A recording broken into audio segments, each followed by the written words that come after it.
It's showtime. Sa TV5 nga ba babalik?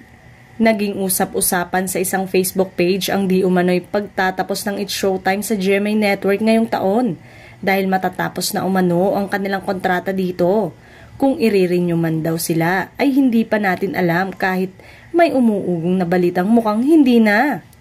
Ayon pa sa post ng nasabing Kapuso fan page, may mga kumakalat ding post sa ibang social media pages na masama umano ang loob ng It's Showtime sa GMA dahil nga mukhang wala pang kasiguraduhan kung patuloy pa silang mapapanood dito.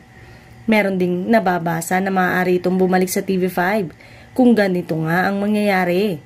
Ito rin ay palaisipan dahil sa most recent pictorial ng mga host ng It's Showtime na parehong-pareho sa forma ng mga host din ng Itbulaga. Napapatanong ang ilan kung totoo nga bang babalik sila sa TV5. Ngayon kung totoo nga, paano na kaya ang Itbulaga? Tuluyan na kaya silang aalis sa TV5 o ililipat na sila ng time slot?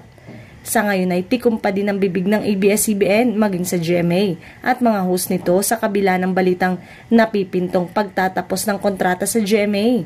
Ngunit sinigurado naman ng Madlang People na kahit umano saan sila mapunta, ang Showtime ay susundan nila ito at mananatiling loyal sa kanilang paboritong programa.